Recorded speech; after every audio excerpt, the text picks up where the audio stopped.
પેટલાદ નગરપાલિકાનું 28મી જે ઇલેક્શન છે એની અંદર આ જે બેલેટ યુનિટ છે એમાં તમારે જે વોટ કરવાનો છે એમાં મશીનમાં થોડી સિસ્ટમ જુદી છે, એટલે એની અવેરનેસ માટે તમને જાણકારી આપવા માટે અમે ખાસ આવ્યા છે.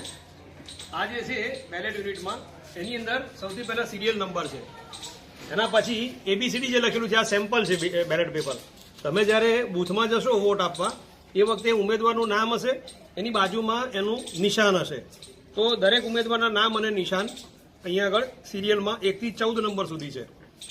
હવે આ જે બેલેટ યુનિટ છે એમાં આ તરફ જે બ્લુ કલરની જે સ્વિચ દેખાય છે આ સ્વિચ તમારે દબાવવાની છે, એટલે તમારો વોટ રજીસ્ટર થાય. નગરપાલિકાના ઇલેક્શનમાં ઓછામાં ઓછો 1 વોટ અને વધારેમાં વધારે તમે 4 વોટ આપી શકો. તો તમારી જો ઈચ્છા હોય કે મારે એક જ જણને વોટ આપવો છે કે 2 જણને અથવા 3 જણને અથવા તો 4 જણને આપવો છે, તો એ પ્રમાણે એનું જે નામ અને સિમ્બોલ હોય એની સામેનું ભૂરું બટન તમારે દબાવવાનું.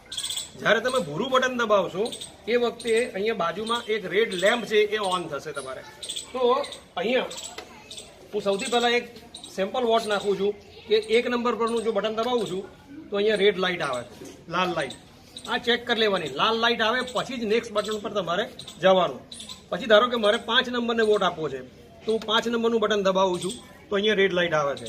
પછી માનો કે હું 9 નંબર આપું છું તો 9 નંબર હું પ્રેસ કરું છું અને છેલ્લે માનો કે 12 નંબર. તો આ 4 વોટ મારા અત્યારે પડ્યા, પણ હજી આ વોટ રજીસ્ટર થયા નથી. જ્યાં સુધી તમે દરેક જે ઉમેદવાર છે એને વોટ આપો અને છેલ્લે પીળા રંગનું રજીસ્ટર બટન તમે જ્યાં સુધી દબાવો નહીં ત્યાં સુધી તમારો વોટ રજીસ્ટર થાય નહીં. એટલે 4 બટન દબાવ્યા પછી છેલ્લે તમારે બટન દબાવવાનું છે પીળું બટન રજીસ્ટરનું. આ બટન દબાવશો એટલે તમારો વોટ રજીસ્ટર થયો અને આ રીતના લાંબી બીપ વાગશે, એટલે તમને ખબર પડશે કે મારો વોટ રજીસ્ટર થઈ ગયો છે. રાઈટ. તો આ પ્રમાણે તમારે ઓછામાં ઓછો 1 અને વધારેમાં વધારે 4 વોટ આપી શકાય. ધારો કે આપણને એવું થાય કે મારે 4માંથી કોઈને નથી આપવો અથવા તો આ જેટલા છે એમાંથી કોઈ નથી આપવો, તો અહીંયા નોટાનું બટન છે. તો આ નોટાનું બટન દબાવો અહીંયા એટલે રેડ લાઇટ આવી, પણ નોટાનું બટન દબાવ્યા પછી પણ રજીસ્ટરનું બટન દબાવવું જરૂરી છે.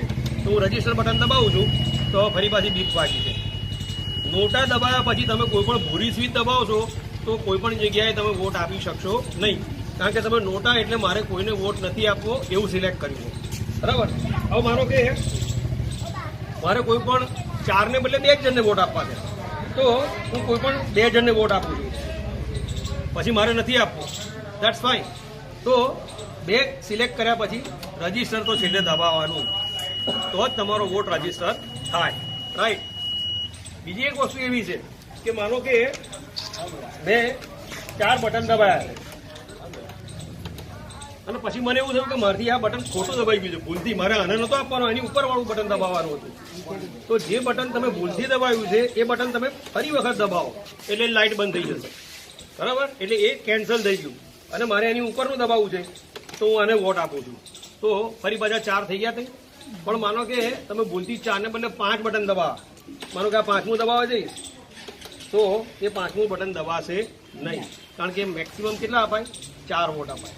તો આ રીતના 4 વોટ તમે આપી અને પછી છેલ્લે રજીસ્ટર કરશો એટલે આ બીપ વાગશે અને બીપ વાગે પછી જ તમારે બૂથમાંથી બહાર આવવાનું રહેશે, ત્યાં સુધી બહાર નીકળવાનું નહીં. એટલે ખાસ ધ્યાન રાખજો, આ ચૂંટણીની અંદર રજીસ્ટરનું બટન જે એડ થયેલું છે એ દબાવ્યા વગર તમારા જે બૂથ છે મતદારનું એમાંથી બહાર નીકળવાનું નથી, નહીં તો તમારો વોટ રદ જશે. રાઈટ. બીજા કોઈનો કોઈ પ્રશ્ન હોય તો ખાલી મને પૂછી લો, આના સંબંધી કોઈને કંઈક જાણવું હોય તો. સિસ્ટમ